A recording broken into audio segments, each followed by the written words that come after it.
Alright, so I uncovered the tomatoes and then I'm going to go into the raised beds. As you can see here, there's just all the weeds are starting to come in. Weeds down the pathway, right in there. So you can see the weed problem of a regular garden, which you all know that.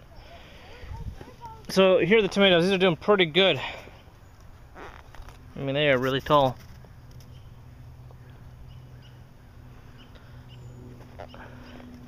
This one here is a black cherry.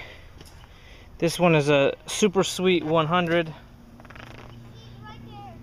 And this one here is a lemon boy.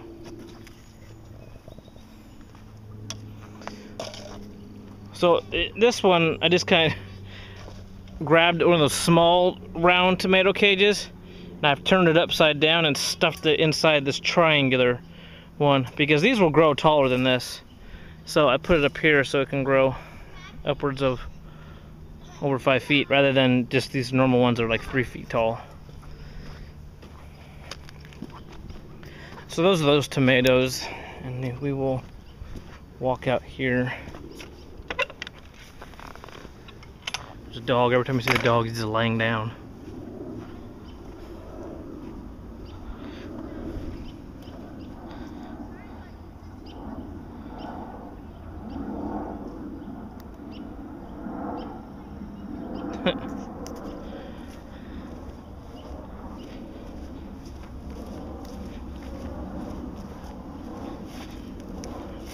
So we did some reorganizing. The grape is doing really well, and it's already starting to split off. Right here, it's got two directions, so one's going to go this way, one's going to go that way, and you can see that it is already wrapping around. So the potato, I mean, this was right here and the potatoes were over here, so I had to move them. So there's 3 left here, but they're all gonna go on that fence right there. There's nothing there. Nothing there up until you get to the back, right? That's the thornless blackberry. So they're gonna be right there, and then back there's gonna be the ducks. And this whole space right here is gonna be for the grapes. We have a tomato growing in a container. Just experimenting. They do good in containers. You can grow these in a 5-gallon bucket. You can buy a $2 5-gallon bucket from Walmart, put in a good soil, a good potting soil, and you can grow tomatoes, especially like a bush variety. This is an indeterminate, so it's going to grow. So I took our fencing right here and wrapped it around, and then I cut right here. I cut some of the wires out so there's actually room to put your hand in to get the tomatoes, but it'll grow up these fences as well. So that one is that's a beefsteak, so that is a larger tomato. So the last update, there was a lot of spinach, and most all that back there was very small, and there probably wasn't much here, but as you can see, this spinach has been thinned out a lot, and it's still just going crazy. And then I planted spinach. If this is the square right here, this top part I put spinach, and then the back part I put nasturtiums. Nasturtiums and marigolds and all those, they're trap crops. They're edible, and like for instance, that one right there, I've lost all the flowers from slugs.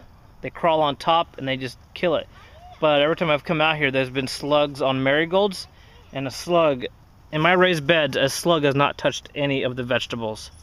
But I have found slugs on the marigolds, thus there's no flowers on there, because it used to look like that. And there's one there. In fact, I don't know if you can see this on camera, but this one has been chopped off, fallen off right here, and there's slug slime all right here. But if you look around, even if you come right over here, see these strawberries? That one's almost ripe. There's no slug slime anywhere. So that's the advantage of companion planting. And herbs also are an insect repellent. They're almost like bug spray for your garden. They the smell of them alone will repel them. So I try to kind of put them around the edges. But anyway, so back to this crop. So you can see that I've got slug slime here, and I've got another marigold. In fact, I'll show you another one. Poor marigolds. This marigold, this is a French one, and right here, it's damaged from slugs. Here's another marigold, slug. But none of the plants have slug slime on them, or damage from slugs. So you kind of have to lose marigolds to save your food, which is fine, that's their job. Trap crops. So yeah, so here, this section just took off. I mean, that is a lot of salad. There's the black seeded lettuce, doing good over here. Very soft. This is mix. This is like gourmet mix lettuces. Here we have, this is all arugula right here, which kind of looks like dandelion leaves. But here is the spicy, I'll grab one, spicy leaves. Herbs. So back there, so what I did is I put the small tomato cages, and there's 4 of them there. And this is just because this is what I had lying around, so I didn't have to go out and buy anything. Then I had this nylon netting. It's big squares. And I pulled it over just enough to tie it and then clothespin it, but it actually goes down the back. So it's actually a wall. And then nasturtiums, as you can see, will actually trellis and climb that. So those will actually grow up.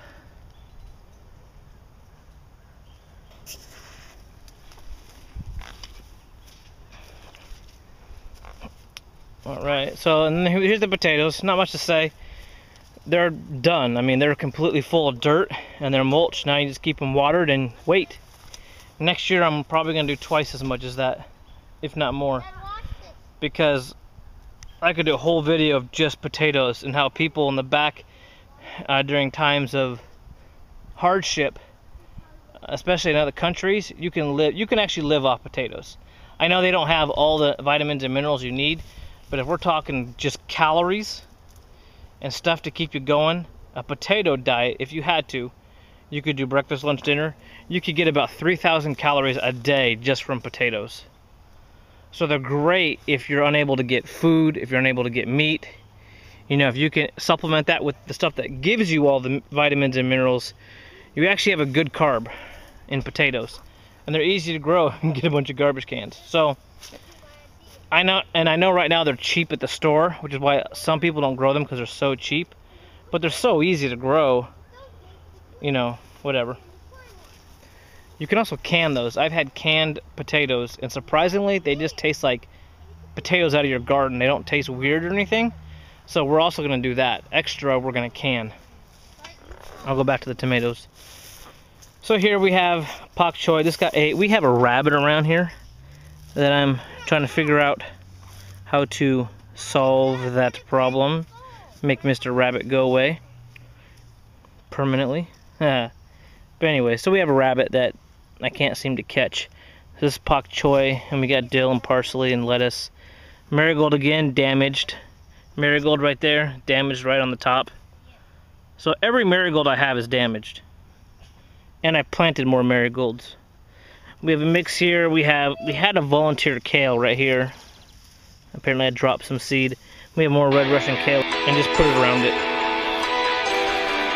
So that's the update. Thank you.